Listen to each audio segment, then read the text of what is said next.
Was start. So I'm at the very second background where they're at now, and currently that's a little bit about me. Former that this was two military parents, been through all throughout the South. So friends, rest in the, finally kind of so I felt like so I knew I wanted to get to sunny all the time. I like it here. It's perspective because my friends, but California is. When you join when you're I knew what I wanted to do. The first thing that I wanted to do when I military, yes. Right.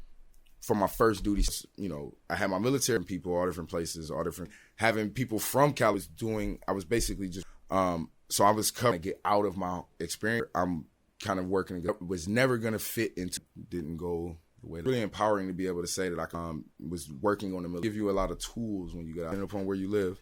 A buddy of mine who I was stationed with, I had told him, 4-year stay, and then where I went. And I guess kind of getting a little bit desirable place to live. Like right. So let me start with this. And it's a funny organization. Still biases. There's still and color. I've probably been in Ohio. I feel like as a there is no protected staff of money or prestige that'll ever. There's no way to basis 100%. I'll get that veteran ID, and depending upon who I get in front of, they'll either treat that with the utmost respect, or I remember there was a situation in Katati where that was not treated. That was the exact opposite of the situation that happened. He was actually disgusted about the fact that I was able to join the military. He told me as such. It was a cop. And I don't want to get nobody in trouble here or anything like that, but no, it happens. And that's one of the things that, is a real eye opener when you get out of the military, because you have this pride of service. I've always had pride in my military service, but it depending upon who you're in front of, that that's gonna either rub somebody the wrong way, which I've seen it do, or it'll give somebody will give you the handshake, or kind of segregate you from the rest. I've always noticed that was something that would usually happen, whereas they would say I'm not like one of them. Mm-hmm. Like because I joined the military, I was somehow separated from what they would be thinking of me had I not joined the military. So that's one of those things that's always kind of apparent amongst certain people. Well, and that's it. I kind of wanted to ask that question because and you can even see the data lately, that there's just a very large lack of patriotism, and that coincides generally with politics of the state.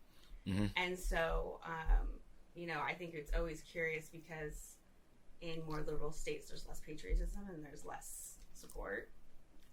Potentially for military, I'm not sure that that's like a real feeling, but there's definitely like that perception that if people aren't patriotic, then they're not supporting their military. We have like record low enrollment levels for like they're trying to change and lower all the requirements for people to join the military. So it's just an interesting time, like in our country, where something as unifying as I serve the country, it shouldn't really matter. Like everyone should support you regardless of who you are or where you're from, because I don't really see anything that's not universal about being a veteran. So obviously individual characteristics. Some people are gonna be assholes, but that doesn't mean they didn't do their job. And that part of it is definitely not lost on me. I try not to be this. I try not to put my chest out there and say, "Oh, I served. You need to treat me a certain way." I don't do that stuff. But there should be a certain level of respect that is given, regardless of what side of the aisle you're on. With the way that the country, and you got to keep in mind, like I got out in 2011, so it's been 11 years since I've been in the military. So the changes that we've seen over the last 10 years of what the military looks like, it's definitely more geared towards, kind of letting people in, and because it's harder to pitch that narrative now. Yeah. There's so many different ways for you to either get to college, bypass college, or because that was the big thing, right? Like, join the military, we'll pay for your school. Well, nobody really wants to, there's a lot of people who, are finding their niche outside of that. Yeah. Because, we live in this generation now where, we really don't have to settle for anything that's given to us. They used to say you should change your job every 10 years. That's turning into more like 3 or 5 now. Where it used to be people were in a job for like 25 years or something, and that I can't even fathom the idea of that. Right, I couldn't, and that's the thing too, right? Like, one of the problems that I feel like the military faces is retention, because you promise this 20-year commitment, right? Like if you get to 20 years, you can retire, and they'll give you your pension, but like try kicking that to an 18-year-old right now, saying that, hey, in 20 years we'll give you a retirement, when he can like go stream on YouTube and do what we're doing. 100%.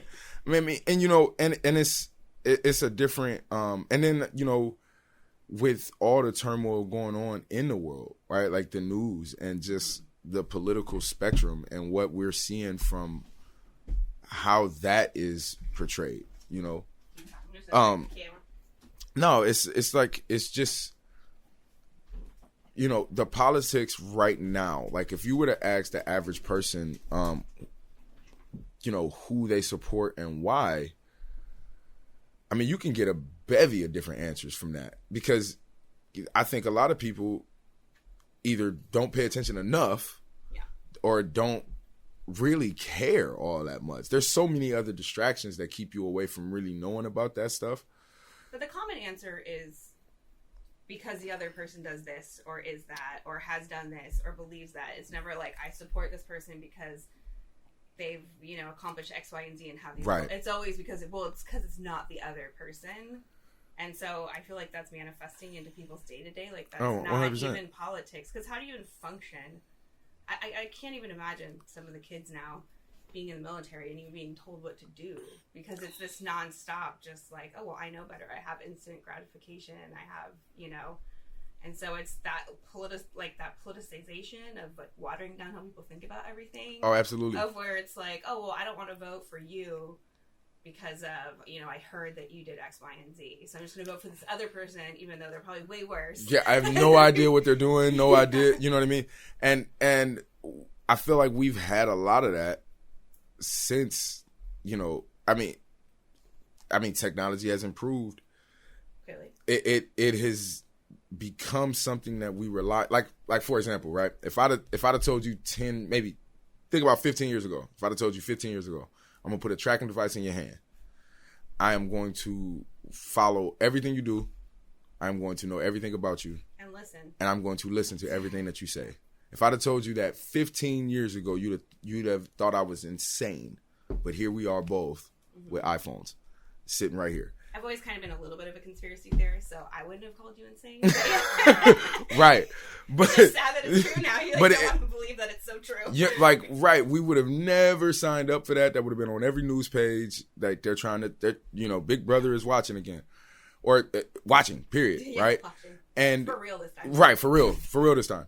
But that's in everything that we do. And then that translates into the judgment that we make on not just people, but ideas, opinions, ideas about anything, right? Like, think about this. We are conditioned to make snap judgments now. We don't necessarily critical think in as much as we probably used to, I would think, as a society. Mm-hmm. Because, like, for example, a lot of what we do nowadays to meet people is swiping, right? Like we swipe. We make a quick snap judgment and gone, done. Same thing we do with our food. We don't have to like really go out and get food if we don't want to. Like we don't really have to wait until next week for our favorite show to come on. We can finish a whole season in a weekend if we got a couple of days off, whatever. And it just, I feel like that instant gratification translates into thought, because we want instant gratification on what we do. The military is not an instant grat situation. It is a grind for 20 years at best, because the end goal is getting to a 20-year, career and retiring on that, and then potentially doing something else. because you're still, even if, like, I was looking at the math when I first joined in, I was 18. If I'd have stayed in, I'd still be in right now, waiting for another 3 years to retire.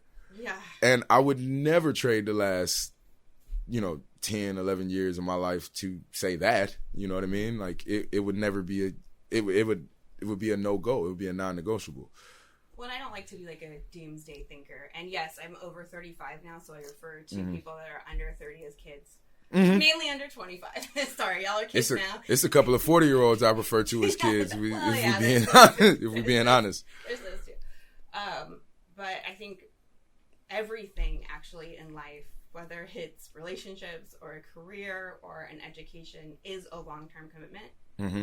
And so from my vantage point, I think we're seeing the cards fall that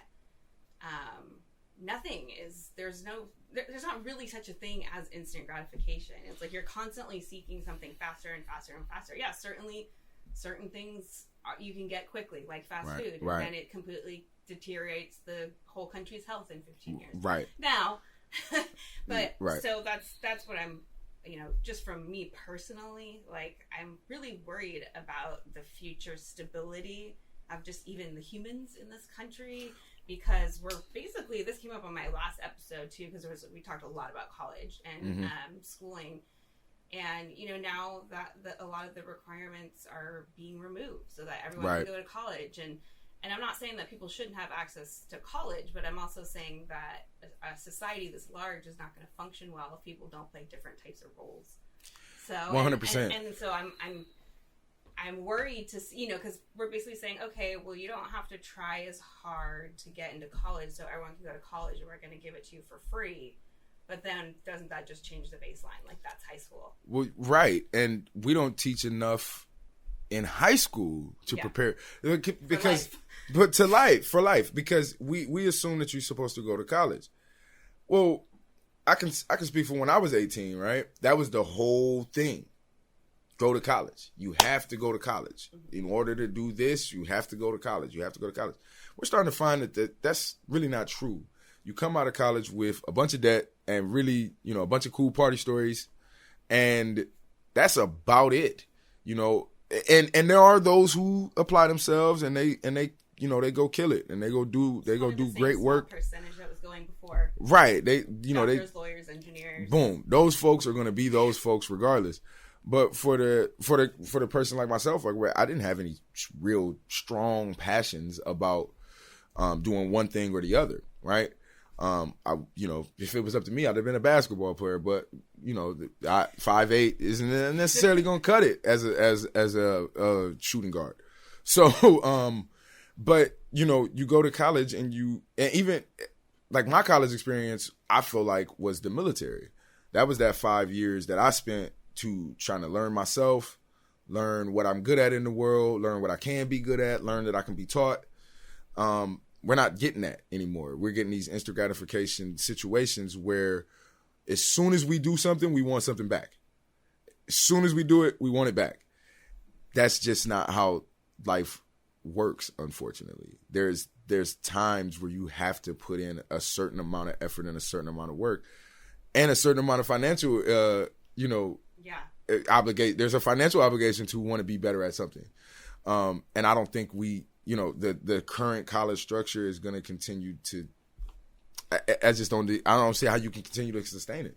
Yeah, well, I don't even think college is really designed for what it's trying to be now. Like, everything for everyone, it was a very specific kind of track for people to go down if they needed that type of training. But then there's also these other options, which we're even seeing locally. There aren't enough contractors and skilled laborers around to even rebuild after fires that were in 2017, let alone sustain, what's really necessary. And those are roles that you could start doing right outside of high school. And I know people that have, and they are in high-level construction jobs and having a great time, but that's still there's such like a stigma around it, even though that was a good job. I mean, for so long, and it is, and you can still retire really young.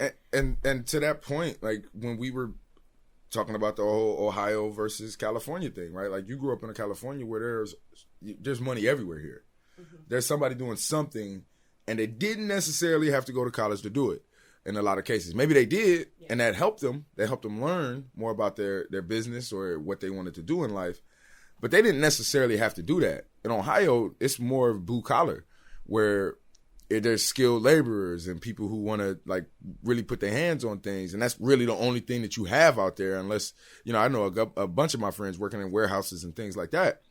But even that industry is kind of like dying down over there. That's why you're seeing so much turmoil over there right now. Jalen Walker and that whole situation is terrible. I just wanted to say that out if I was going to be on any kind of recorded thing. I want to make sure I shout that out because that's crazy, that situation over there. But yeah, that's just the kind of stuff that I think we don't necessarily take into account anymore, because we try to be traditionalist in a non-traditional world, like America. As a culture, we try to hold on to these stark traditions. Go to college, work your 20-year job. I'm sorry. Go to college. I know. I'm sorry. Oh, bless you. But like, go to college, work your 20-year job, retire, rinse, wash, and repeat for the kids and the grandkids. That's like a new thing, though. I mean, that, so I was having this reflection. I think I brought it up when we had a conversation a couple weeks ago, but the heaviness of the post-war generation, as we call them, so boomers, parents, of that population, that generation is dying off, literally, because they're pushing 100 years old for most of them. And it was a very different type of a lifestyle and a very different look in those, because it wasn't about going to college. You pretty much had to be wealthy in order to go to college, and that wasn't in the cards. And it was a lot of immigrants. It was a lot of people having all different kinds of experiences. And so I think it's probably in the last 30, I mean, we're the product of the generation. Of course, that right. was like really, we're right you there. had to go to, like, my parents didn't go to college. Right. And so we were the product of the generations that was like, you have to go to college because it's the only way. Right. And, right. And it's funny because even, for me, living in Petaluma, it was like, well, I gotta get the hell out of here, and it's Petaluma, I don't see it that way anymore. I was a young kid, know, then. But it was very much of that, I gotta get out of here. Right. And here I am, I'm back here. It's like I never left, but it's still that mentality of like, this is what's gonna get me out. Mm-hmm. But I think that's really something that has been, I think joining the military to get out of that's been forever. I feel like that's been a forever thing. Yeah, that was that easy way out, I think, for some of, for folks on that side of the world in a lot of cases. Yeah, but college being an escape and being required, and don't get me wrong, like, I'm an academic, I love school. Right. I love school, it's my thing, but it's also like my thing. I know it's not built for everyone, like not everyone's built for college. I wasn't even built for the university that I went to. Wow. So, it's like figuring, I don't know. I don't even know what the solution is, but I get real concerned because now everyone has to go to college, but we have to lower the criteria so that everyone can go to college. Well, even though it wasn't initially designed that way. Like, why can't there just be different kind of tracks that people can go down? And why can't we encourage those things? Well, there used to be, right? Like, maybe not even, right? Like, I don't know if they had this at your high school here. We had like career days and stuff like that where we would where parents would come in. Right. And they would tell us about what they did. And we would be all curious about like why Jimmy's dad is like wearing a suit. You know what I mean? And what does he wear a suit for? Like all of that good stuff. But like I know with me, like I stumbled, like, because I got one of the requirements of the job that I do now, I have to have a real estate agent or a real estate license. Yeah. So, that's not something that I feel like is taught in like high school, that you can go and like get a real estate license instead of going to college, and you go take 3 courses and get a real estate license and then go start selling houses. Yeah. That's not really something that's taught. You can go be a plumber and make a bunch of money, doing something like that. Or you can, a lot of money. They make a lot of money. A carpenter or, a contractor. Garbage bring on the garbage truck. Yeah, because with the fact that everything has become technology based, right? Like we spend a lot of time on Instagram, a lot of time on Facebook, and a lot of time on all of these different apps that we have that kind of connect us to the outside world. But what do they do? They glamorize people who make money doing their hobbies. Yeah. And so it becomes a situation where people want to gain a hobby that's going to make them money instead of like gaining a skill, or like we're not necessarily championing skilled workers. And like I'm dealing with it now. Like I'm in management, so I see like the different generations and where they are and how I can talk to them and how I can't talk to them, and the work ethic that's involved. Because, you know, my younger guys want me to do a lot of the work for them because that's what they're used to. My older guys want me to kind of stay back and leave them to their thing because that's what they're used to. And in the middle of all of that is me, who has to kind of bridge the gap between the two, because I have people who are 10 years my senior that work for me. I have people that are 10 years my junior that work for me. And like you had mentioned, that was a, you know, really important thing to mention, because like those folks, those 80s born folks right in there, like 85 to like the early 90s folks, those are the ones that are in that transitional period between when the world was still kind of, you know, hard work, no participation trophies. There's a winner, there's a loser. Wait till next week for your favorite show to come back on. All of that, you know what I mean? Like that generation.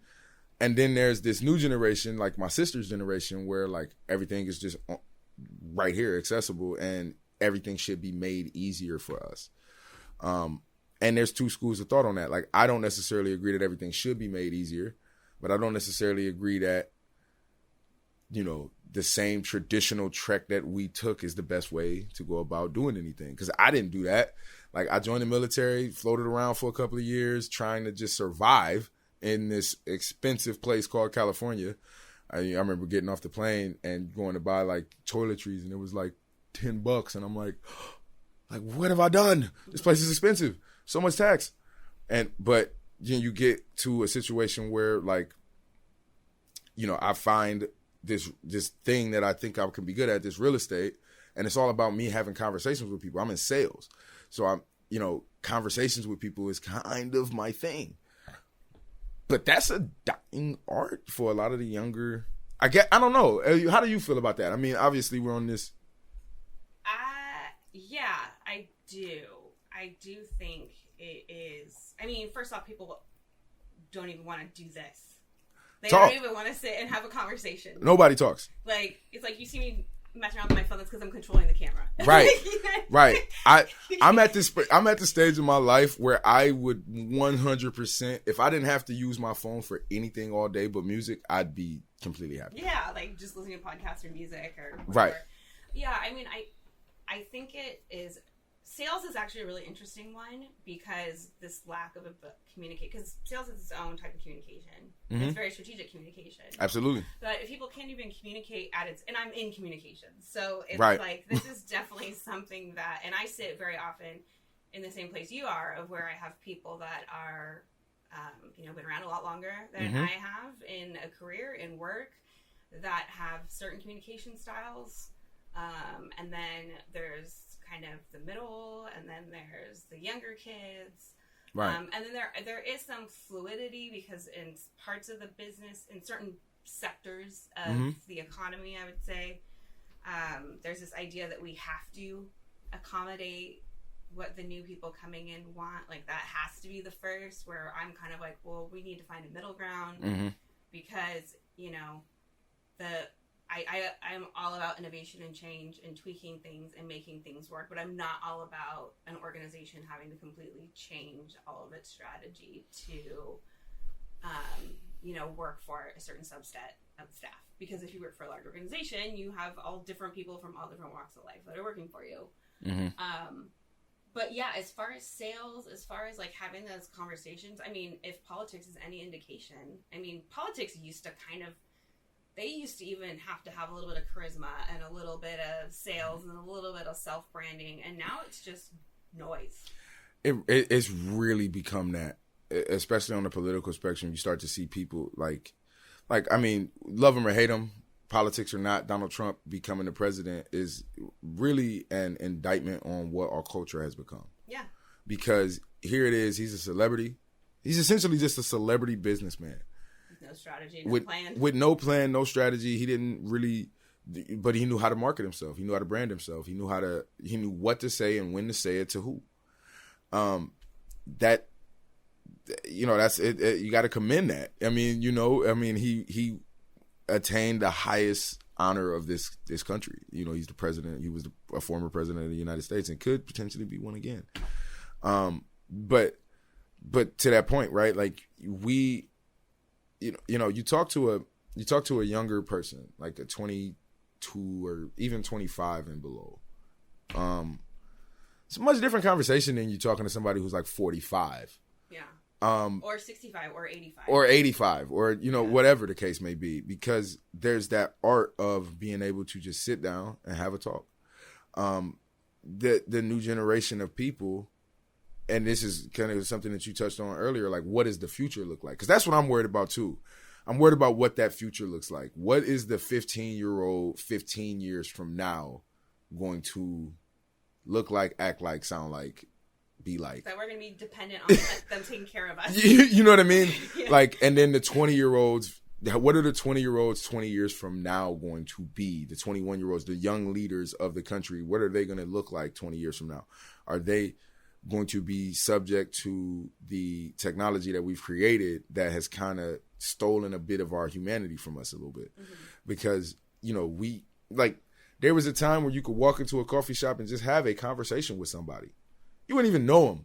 You just have a conversation. I know in Ohio, that's what we do. Yeah. We talk to people. We know our neighbors. Hey, how you doing? And when we say, hi, hey, how you doing? It's not just filler for hi.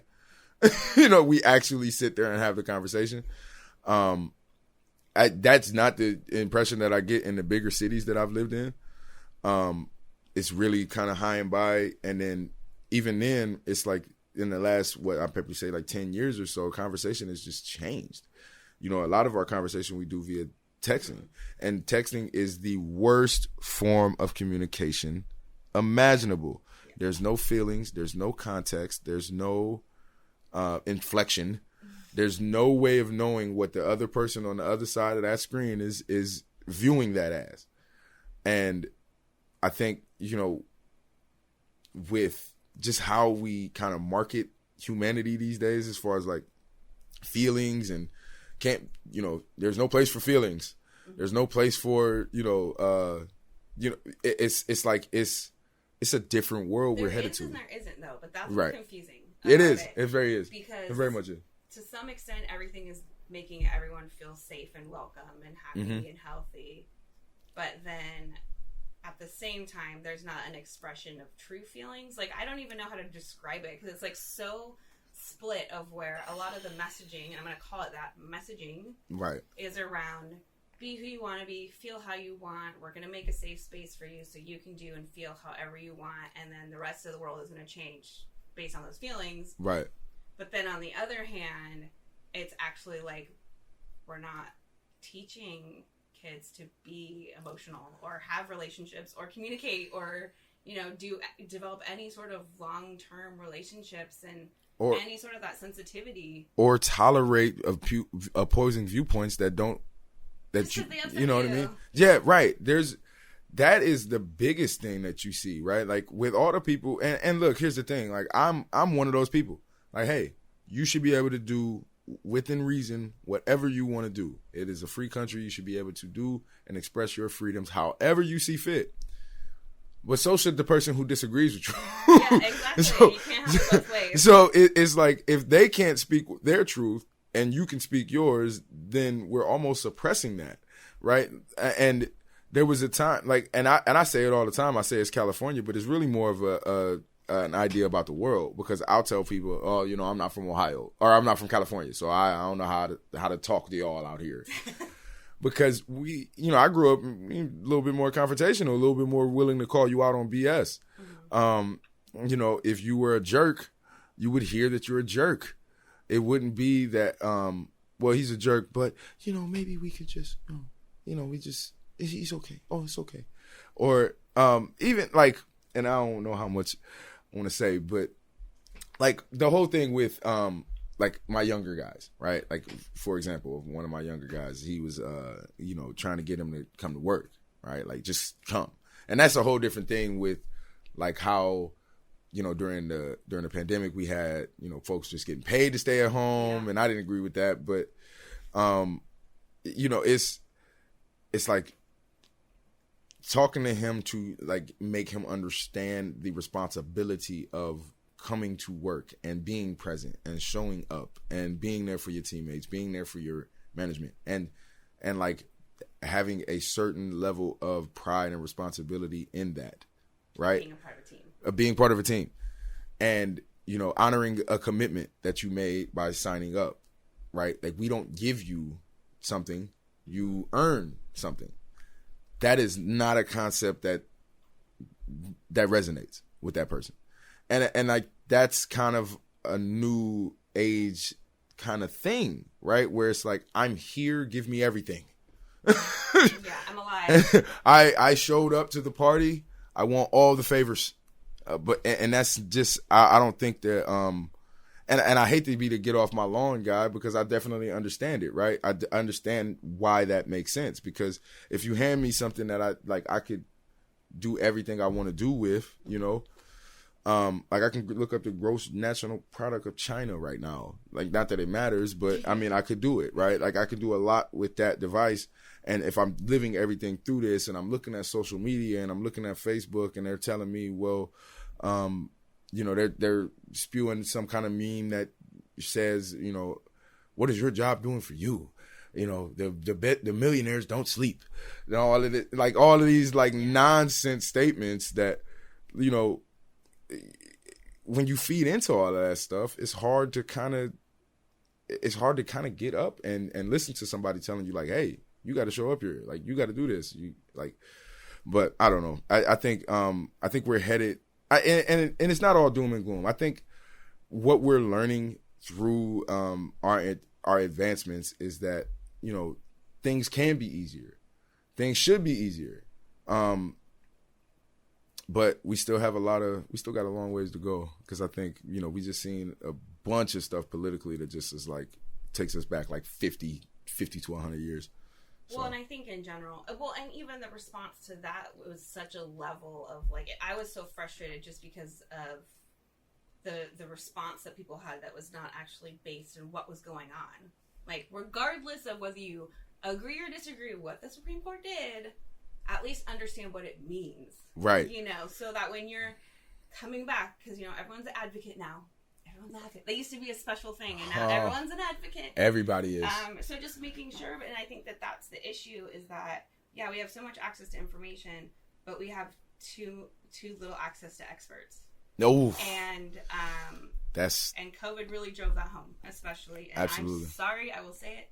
You don't have to agree with it, but things are so censored now that, yeah, we have a lot of access to information and very little access to experts, and that's where my concern is. But in the long run, I think what's going to happen is that there's just generation that is going to, act however they're going to act, and act like everything should be easy and efficient, but society won't sustain that way, so there's going to be like a rude awakening. I don't really see any, the country's not going to change. It's not going to change. Like, innovation will happen, new technologies will be developed, you'll have to learn how to use them, but at its core, like, successful societies take certain things to sustain themselves, otherwise they fall. Right, well, yeah, I think so. To that point, right, when that is a very valid point, where we have so much information, and like, the idea of information now is to not necessarily be correct, it's to be out there and be first to be out there. Yeah. Because that's who gets the most eyes, and to be the loudest. You don't even necessarily have to be right, you just have to be the loudest. Yeah. And Trump showed us that. Right, to that point, right? So moving forward with it, it's going to be on us as like that intermediate, I think, or just some kind of group to say, no, this is BS, get this out of here. Or, hey, this is how it should be, let's go here. There's going to be leaders that emerge out of that, whether they use that to go one way or the other is up for determination. But I think that at some point, there will be change, because here's the thing. We're 30 bound, 30-ish, 40 bound. That generation of folks coming in now are seeing things for what they are, and those same 25s, 20 somethings we were talking about are going to be taking our role here soon, and so on and so forth. And those old folks that they're going to eventually die out.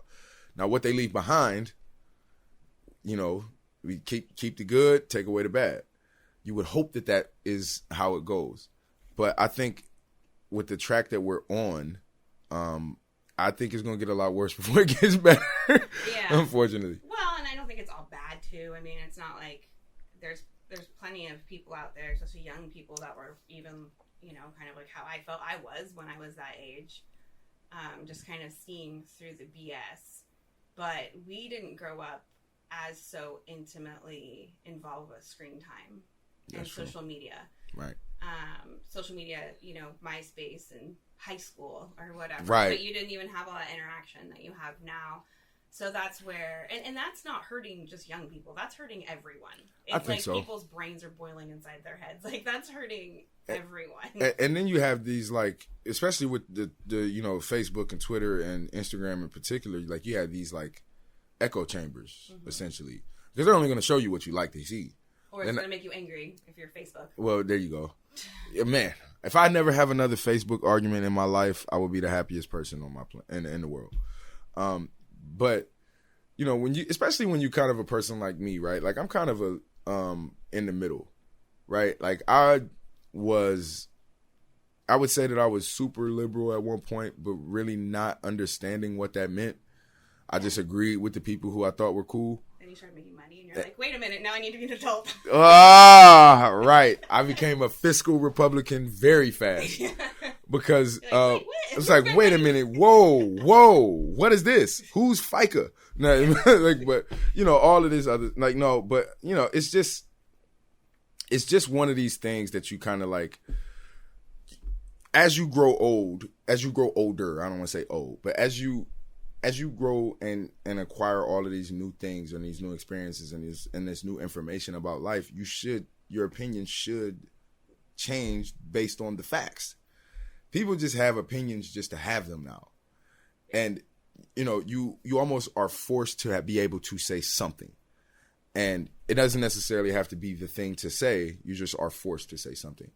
And I don't think that is a good, especially when you're talking about people's lives, like the lives of people, their bodies, their the way that they make money, their livelihoods.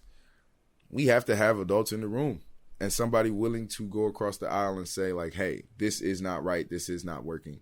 We can't just have everybody kind of be in this harmonious, situation. It can't just always be everybody is, kind of denying reality. I think that's something that we do so often. We kind of we kind of look to appease everyone without necessarily talking about the reality of the situation. Well, and I think I hung out with one of my friends a couple months back that I've known since high school. There's not very many people in my life besides my family that have known me that long that I still talk to. And he said, he's like, I haven't seen, he's like, I can't think of one person that I have seen seemingly shift politically so extreme than you. And I was like, well, I've always been moderate and I've always been unaffiliated. I hate politics. I actually hate everything about politics because that's not what government is about. Right. And my thing is like, I've always been pretty fiscally conservative because from my vantage point, I don't mind paying taxes to help support people when they really need safety net services and programs to get them back. I have no problem doing that. What I have a huge problem with is the lack of accountability and waste. And so, unfortunately for me, it got to a point where it's like, well, I almost can't even keep improving these new taxes because all you're doing is taxing and nothing's ever changing. I mean, and that's the lifelong California thing. That is something that perhaps it seems to my friends that have made a huge shift, but it's because in California, we pay so much for everything, and it's only gotten worse. Yeah. And so it's kind of like you reach a point where it's like, no more. Right. No more. Like, it's not working. Of course I want to help people, but I also want systems in place so that people don't stay in poverty and they don't stay on services their entire life. Right. And people are given the tools to either go to college and get a career, or go to trade school, or, do whatever it is so that you can be a functioning, helping person in society. And instead we spend all this money and it goes nowhere. And like, that's really, I feel like California is what shifted me on that. Because I came here with $200 and like a duffel bag full of clothes. That was it. That's all I had to my name. And I had to grind and I had to work hard to get, there was nothing that I got handed. So when you have to go through that and you finally reach the other side, now it was like, wow, now I get it. Like, dude, I worked hard as heck for this. I worked for this. And you're going to just take it because this guy doesn't want to go to work? Like, what's going on? And we seen it during the pandemic, right? Like, we started paying people to stay at home. And what did people do? They stayed at home. And it's like, why would I work if you're paying me more to stay at home? And smart move. I'm not gonna knock them for it, but it's like, we have to pay that back at some point, and we have to use, like, we don't use our resources well enough. I already paid it. So. Well, there you go. Yeah, I paid for it. Yeah. I had to take that L. I was mad. Yeah, well, and that's where I think the breakdown of, like, being able to have, hey, so there's people that are more conservative, there's people that are more liberal in our country. We have different ways of doing things. Mm-hmm. Now it's just so polarized that I don't think there's rational thinking anymore. It's kind of like, oh, the headline. I love this. Oh my God. I looked at it just shaking my head. So I don't watch the news. No. The world can. I absolutely refuse. I read the news. I will not watch it. It's garbage. Good for you. But it was the headline basically saying that the state of California was going to send out checks to combat inflation.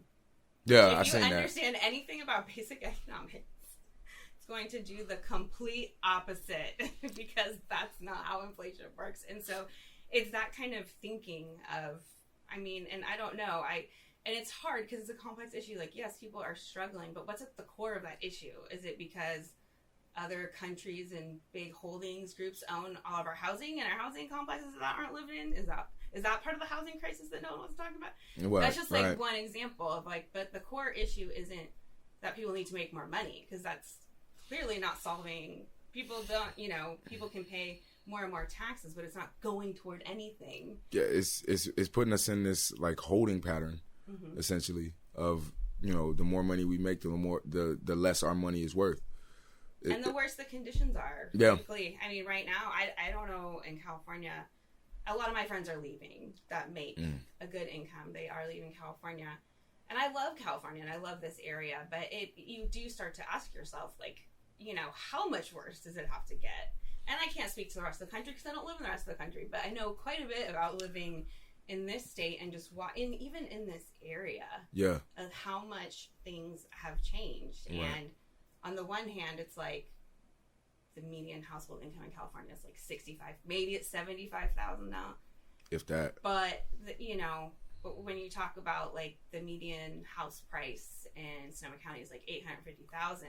Yeah. But what's the real core issue there, and who's going to finally take time to look at that? Because it's not just an income inequality issue. It can't be, and we like our minimum wage is like you cannot survive here on that.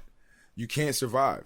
I don't know how people do it. I was doing that for 2 years here. I know how people do it. Well, right. I did it before, but right. Not with families. I did it here for a year and a half, maybe 2 years, and it was the worst. It was the worst experience of all time because you knew you had to live somewhere.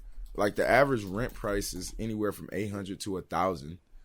You know what I mean? To live in somebody else's home. Yeah. It is not, like, California is not the place to come if you are looking to have an easy road to making a living, or living comfortably. You have to have at least two people, or two incomes, or three incomes in some cases, because like you said, the average median household is anywhere from 600 to 800,000, like, depending upon what pocket of California you live in. and in most cases it's even more than that, depending on like how far like you want to talk about average rent prices in the city right now in the San Francisco area. It's ridiculous. Nobody can afford to live there, and people are leaving. But with me, it's like, yeah, I'm gonna stick it out. The way I see it is that I worked, and that's the funny thing about you being a Californian, a true Californian being here, and then me coming from the outside. Because for me, it's like I've worked my whole life to get here, and then for you, it's like, oh, I've lived here my whole life. Time to go. It's like, yep. It's so funny how people view it. Well, and I think it's fun. Like I said, I love California. It's always just this understanding that like those are your options. Like you either need to make a household income of $300,000 plus a year, whether that's individual or dual. Right. And I would say that's like without kids. 100%. Oh man, goodness. If you want to be comfortable, or just live a humble life, because people do it, Right. It's not all glitz and glam in California. Mm-hmm.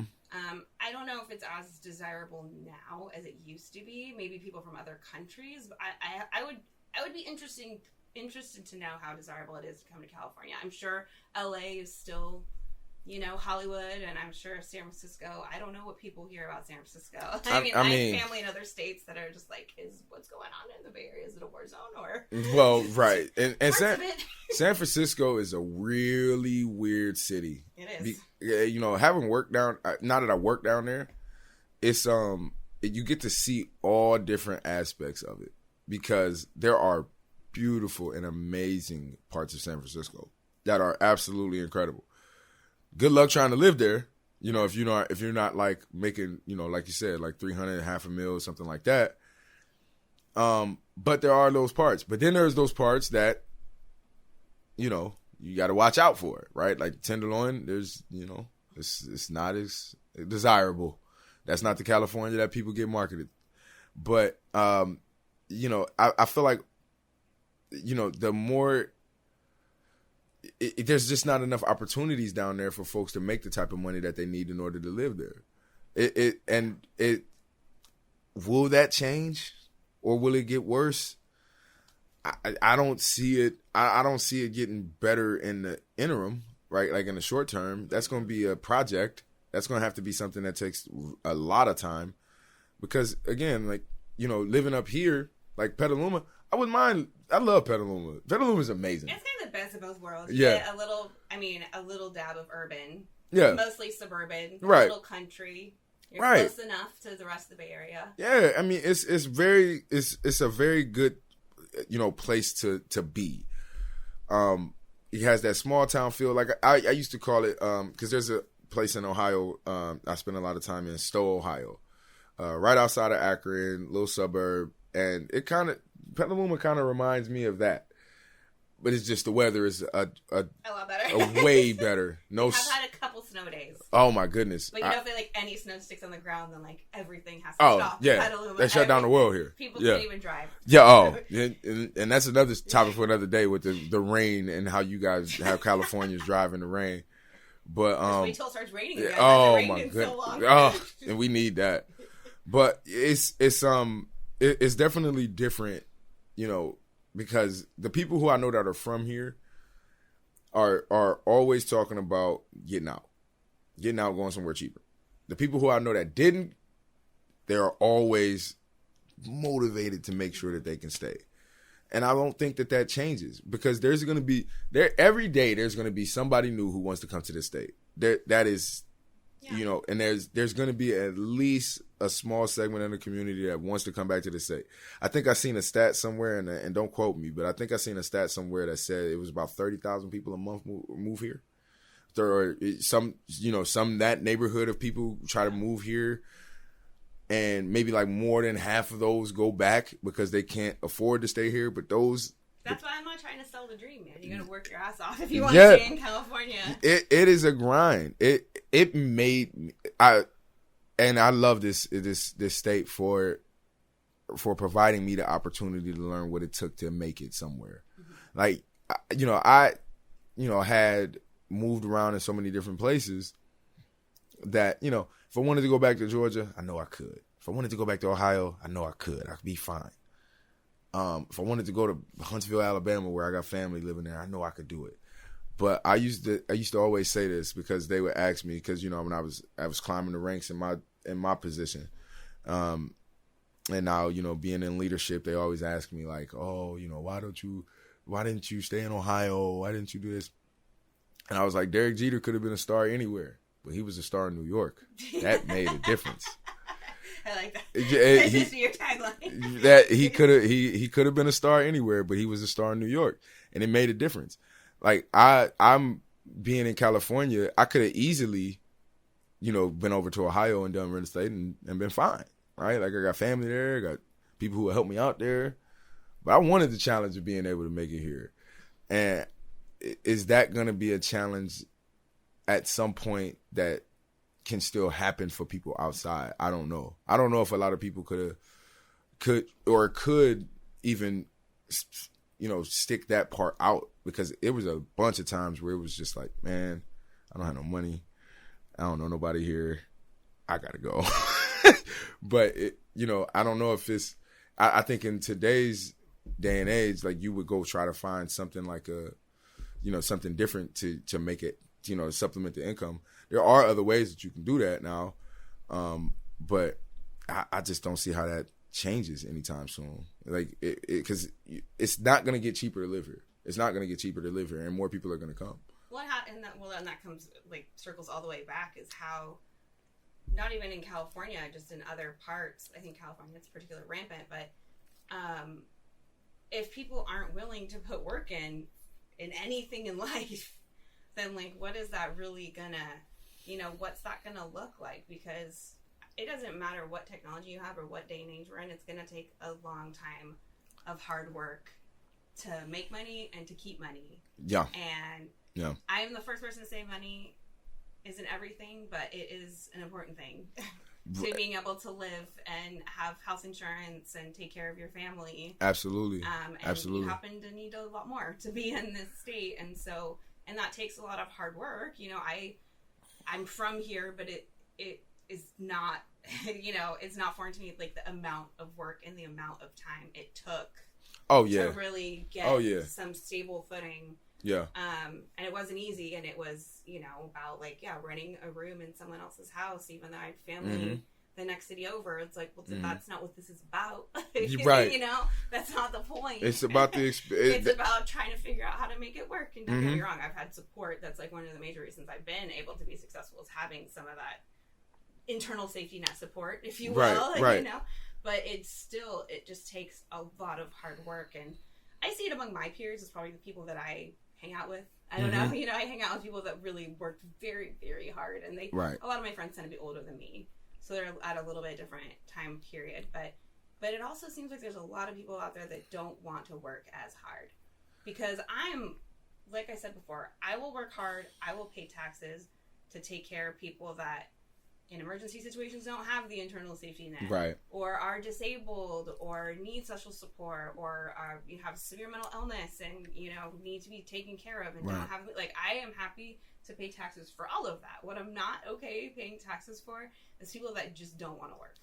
And that's been those people have always existed, don't get me wrong, but I just worry about that becoming a little bit more prominent, because businesses accommodated it for a while. They're like, okay, fine, but now they're coming all the way back the other direction and being like, get another job. Because you have to. I was always told as a kid, like, hard work beats talent when talent don't work hard. Yeah. So that was always something that was instilled upon me, that anything I wanted to do, I was going to have to work hard to be good at. I didn't have a passion for anything, so it was always whatever I chose, I was going to do it, and I was going to do it to the best of my ability. It just so happened to be the real estate thing. Yeah. And I studied hours upon hours. I mean, like, I was working at a rental car agency. I was making minimum wage, $12. At the time, it was when it was $12, because this was a couple years ago. And from 3 to midnight, 7 days a week, working over there, and just was like every day studying my real estate exam, studying it, passing my first time out. But I had got into a little dust up down here in Petaluma. That's another story for another day. But And I was in some serious stuff. I had to fight through a lot of kind of my own, I would say my own, thoughts, my own upbringing, just get out of your own way. Get on my own way. I mean, because being in Akron, it was definitely a different. Because Akron, Ohio, is not the business to grow up in. Like it's a pretty rough part of the world, and there was just certain things that I would do. I would just react. I would always react before I thought about it. I would always react, and then I would think about it later and say, oh man, I shouldn't have did that. I could have did that differently. Well, at some point that's going to catch up to you, and it finally did. And having to fight through all the adversity that I had to fight through to get to California and get to being here and being comfortable for the first time since I've been here. And now it's even more hard work to keep it. Because and you said this earlier, like if I had kids right now, I wouldn't even be able to live the way I live. I wouldn't be able to do that because that's expensive. Those are expensive. They're expensive. Those things, they're expensive. They're very expensive. I career uncle. I like to be a career uncle. I love kids. I love giving them back to who they belong to, though. Yeah, right. That's my favorite part. But it's just and at some point I want to be able to have my own family and do all that good stuff. But I feel like that's the hard work I'm putting in now to be able to do that later on. So that way I don't have to worry about the financial aspects of it, because I'm here. I'm here to stay. I'm not going nowhere. I know everybody else might leave, but I'm gonna be the last one holding the. You're gonna be visiting me in another state, right? I'm gonna be coming to visit you because I'm holding it down here, because this has always been where I wanted to be. This is always, being able to see the sun every day, being able to, just do the job that I absolutely love. It's weird when you find something that you really truly love. You're not working. You feel like you work hard, but you don't feel like it's. You know what I mean? It's not like a drain on you. Yeah. But I love what I do. I love being able to help change people's lives on both sides of what I do. As far as like my clients and the people who I my guys, my team. So it's definitely something that I enjoy, and I'm glad that I did it. I'm glad I had this experience in California because, it set me up for anything I want to do in life. I mean, coming to California and being not from here and making it here, or even just being here in general and being able to be successful here, you can do whatever you want. You literally can do whatever you want.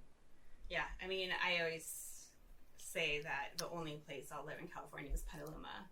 And if anyone tries to get me to live anywhere else, then I'm leaving. I'm just going to be on the next plane out because it's either Petaluma or another state. Petaluma or nothing. Because it is. Like I said before, Petaluma is really unique in the sense that, obviously we have the moderate weather, but you do just get a little bit, you get that access to San Francisco. I work in San Francisco. Right. You get access to San Francisco. You get enough going on, but you still have that suburban country feel. Mm-hmm. As long as you can, deal with the tone of politics. But again, I just try to stay out of that. Right, yeah. I just stay out of that. And I'm sure you have a different vantage point even than I do, just because growing up here, watching how much things have changed in the last 25 years. I've been here off and on for the last 27 years, just about. Wow. I know. Went away for college and grad school, came back. Things have changed, but I also think it's just in the general discourse of the nation. It's reflected the same way here as it is everywhere else. Right. But as far as an area, it could use some diversity, could use a little bit of culture. I think that's the one piece that I personally miss that you get in other larger cities and even in other suburban areas in the country. Right. We really don't have a whole lot of diversity here. There's some. It's I'm working on it. I'm here now. I got. It's not even just like the diversity of the people that are here, but even just the culture. There's not a diversity in culture of I don't even know. It's hard to describe, but I just feel like there's something missing. There's something about diversity of thought that's important. Yeah. Having different viewpoints, different opinions, different cultures. I think that's what I love the most about being able to say that I've been to different states and different and different places and different countries, because it has given me this perspective that my way isn't always the way. So it allows for me to be open to hearing different points of view. Like, you know, I would consider myself to be more of a moderate, because I think, you know, and like I said, you are the same as me. Like, I can't stand politics. You know, when they say left wing, right wing, all of that good stuff, it's still one bird. So yeah, it's you like, still need two wings. you still need two wings to fly anything. So it's still on the same bird. So I don't subscribe to any of that crap. But I do always, I grew up in a culture or environment where opinions were challenged. You didn't just get to say whatever you wanted to say. Yeah, me too. Yeah, right. Like you know, you had to back up that opinion with something, or you had to at least, you know, deal with the fact that not everybody is going to see it the way you see it. So it's really tough to kind of see the world kind of shifting into this black and white kind of this or that mentality. But you know, shout out to thinkers who still, you know, want to hear other opinions and want to see other things. I think there's plenty of people out there like that too. I just think that even for me during COVID, I went through a period of just like, I wouldn't call it depression, but it was just like just being so lost, like so isolated and so like within my own mind. You know, it wasn't like I was physically isolated. I wasn't one of those people that locked myself in my house by myself for 2 years. Right. I had never stopped going to work. Right. In person. Well, yeah. But more that I was just like, is this what our world is coming to, where people can't even think and they can't have like that's when it really hit ahead for me. Like it had been going that direction, and then I think during COVID, probably because people were just sitting at home on their computers all day. You know that it really just I reached a point where I was like, oh my God, are people just gone? Like, is this over? Is this the end? Like, people can't think anymore. They can't. And, you know, again, the lack of access to true experts, not politicians. Like, that's part of that issue. Is, like, how do people even those who want to get good information, how do they get good information? You know? So, like, that even being the step, the barrier. But I think, luckily I came out of it. You know, right. I kind of had to just take a step back and be like, well, you know, this isn't, like, how the world is. And these same people that are spouting this off would have done it either way. There are people out there that are thinking, in that particular time period, you actually couldn't speak out. Yeah. About anything. Like, not even just borderline question anything. Otherwise, you were just completely kicked off of everything. Yeah, they cancel you. If you can't speak about anything anymore. You got to be really careful with your opinion these days. Because if it goes against what the collective norm believes or is comfortable with saying, because it's not even necessarily whether people believe things or not, it's just what is comfortable. Like, we've reached this point where everything has to be comfortable and tolerable, or if it goes one way or the other, we got to get you out of here. You can't talk. So it's important to have like stuff like this, you know, platforms and people who will speak up about like. And just have a normal conversation. I mean, you know, I don't think anything, especially like during COVID, because when everything was shut down, right? Like, I know for me, it gave me chances to kind of just, you know, really take inventory of the world at large and how important everything really is. I think, you know, I think a lot of people just have gotten into the mode of I go to work, I come home, that's it. I go kick it on the weekends, that's it. Then COVID hits and then like it shakes up that whole dynamic where you actually have to like you're at home, you're in your thoughts. What is this life thing that you're doing? And I know for me, it actually is what like ignited me to want to go back to work actually. Yeah. Because I was like, well, you know, even now when I take days off, I'm like, I don't know what to kind of do with myself. I'd rather be kind of like doing something. But yeah, it's a different culture. It's a different world that we live in now, where it's like it's, you know, saying maybe the more obvious thing is not necessarily the most comfortable thing, so they prefer you not to say it. But I feel like, you know, things are usually pretty cyclical. I think at some point somebody is going to be like, folks, wake up. Stuff is not right. We need to address it. Well, and then it'll get back to what it is. I think it's happening. I think it was happening all along. It was just so volatile. And, you know, honestly, someone that's in marketing communications, people's emotions were really toyed with, and intentionally. And so that's really hard to watch, too, because, I mean, being someone that's in messaging and with background in public health, which is almost a bad word in my mind now, is that, you know, it's like the writing was on the wall that something like this was going to happen. And I think I wasn't shocked, because I knew from my experience and kind of my self-training in marketing communications in the health arena that this could go this way of where the message was incredibly controlled. I think where it took a turn that I wasn't expecting was that it was going to be the Republican point of view and the Democratic point of view.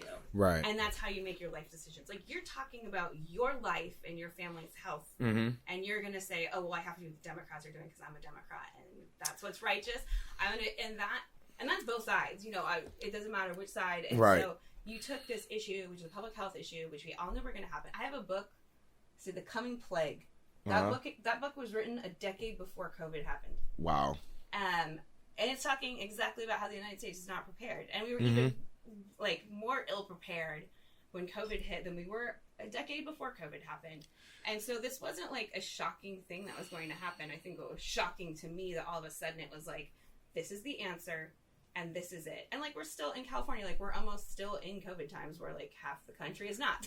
Right. You know, and so that's what was really kind of jarring to me, is, like, people can't even see through this.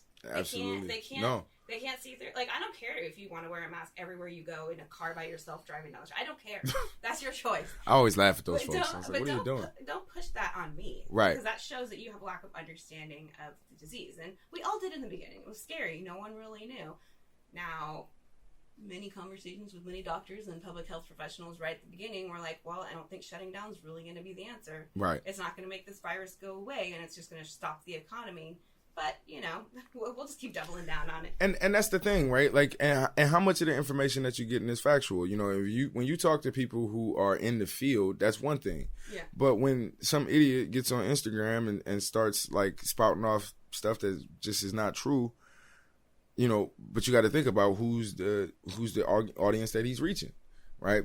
You know, some people just are not equipped to do the hard work it takes to be right. You know, it takes hard work. Science. There's no right and wrong. It's correlative, right? Right. But it takes hard work to be educated. It takes have a position, yeah. You know what I mean? To actually have a position on something, you actually have to know what you're talking about at some point. And like for me, when COVID happened, I wouldn't say I was even on either side of the fence. I just wanted it to be something that I didn't want to get affected, right? Like I didn't want it to affect me. When I didn't even, and I'll be honest, I didn't take it as seriously until, you know, my job got shut down, and then it was like, oh, I'm home for 8 months. Mm-hmm. Wow, you know, and it was an eye opener. It was like, wow. Now, granted, I was okay. I was doing okay. You know, like I didn't lose much during that time. But that's a lot of time sitting at home and not kind of knowing what the outside world is looking like. And of course, you know, if you tell me to wear a mask, I'll wear a mask. You tell me to get the vaccine, then I got to ask some questions. Yeah. So it's like, but you know, because that's asking me to put something in my body, and now I gotta evaluate what this is. And I didn't, you know, I'm loyal soldier brain, right? Like if it works and it's helpful for me and it's helpful for everybody else, then cool, I'll take it. But if not, I want to know what's going on. Yeah, where's the money at? You're right. And that was my biggest thing, because if you follow money, you usually find the truth about what's going on. Yeah. Follow the money trail. But I definitely was kind of disappointed about our response to the whole COVID thing. I mean, it was just like, it would seem like as much as we are advanced, we are so far behind in so many different aspects. And we were woefully unprepared for this. And, we're just now kind of getting out of it. Like, and then and again, it's state by state, because California, if you walk down the street right now, right out here, you would think that we are still in the midst of it. I mean, like, heavy. But if you go to, like, Florida right now, you would think that nobody even knew that this thing happened. Yeah, like 6 months in. Yeah, right. Like, California, we were shut down for, like, and I know that just from the job that I do. We were looking at the resorts. Like, our California resorts were shut down for 6 to 8 months. Texas and Florida was shut down for like 6 to 8 days. And everybody was right back to doing what they were doing. It's so much different in different parts of the country. Yeah, and that kind of indicates the political nature of how decisions were made. Of course, California is really populous, but so is Florida, and so is Texas. Those are very populous states as well. I think for me, just the final conclusion that I've come to about the whole thing, because I'm probably going to write an entire dissertation on this topic in a couple of years. I'd be interested in that one. Let me really know. Around the messaging and the communications, which is my area of expertise, not on the medical side of it, but was that because of the state of our country, there's been an unwillingness to be like, we messed up. We were wrong. We need to change courses. Instead, it's been 2 years of nope. We're right. It's like, America, we know you weren't right. America admitting it was wrong. Yeah, that's what scientists good luck. Good. I mean, but there's that. That's not who's making the decisions. That's not who's making the decisions, and that's not who's the figurehead for telling that to the rest of the world. Yeah. The idea that America is supposed to be perfect, it's not. It's just not. I serve the country. I know this. We're not perfect. We'll never be perfect. We'll never be a perfect nation. We can be as close to it as we can. We can try. Yeah. We can be. We try a lot harder. Right. We could be trying a lot harder. We can be a little bit more inclusionary in certain things and a little bit more exclusive on other things. We don't necessarily have to be. There's the idea that America has to be the standard bearer. Not that we are, but we have to be. Mm-hmm.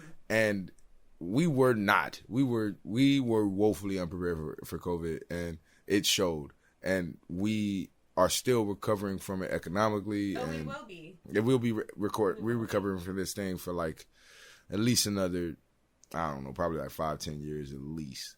Like, because it just hit us so hard, we had to stop everything for months. Mm-hmm. So it's I don't know. I think we're we're seeing seeing it kind of start to turn back around. People are starting to get back to work, and it's starting to look pretty good. But I mean, still, even with what we're dealing with just in California, these prices of these places are going crazy right now. Well, yeah, the economy's going to take a while. Yeah. Oh, yeah. The economy's going to take. That's just normal when there's anything significant that happens, and there's obviously differing opinions about how things could have been done to not impact the economy. So gratefully. Yeah. Well. Yeah. I'm better with numbers and math than English. Just kidding. Well, that makes one of us, because numbers and math. Yeah. Unless it's a dollar sign, I might be okay with that part. All right. Well, so we've actually been chatting for about an hour and a half. Oh wow, time flies. Time flies. So I'm drinking wine. Yes. Cheers. Mm-hmm. So I just wanted to check in and see, because I'm sure we could do this all day, but all the technologies have only so many guts in them. I mean, we could definitely do this all day. But I just want to see if there's if there's anything you felt like you want to talk about and was missed, or if you had any closing messages. Honestly, no. As far as this, like, closing it out, like, I appreciate you having me. This is obviously my first time doing something like this, so this was pretty cool, to kind of just highlight, where I came from, how I got about getting out here. I don't think, and I don't know, friends of mine who talk to me, they don't really necessarily kind of know all of that stuff that, like, it took me to get all the way here. Mm-hmm.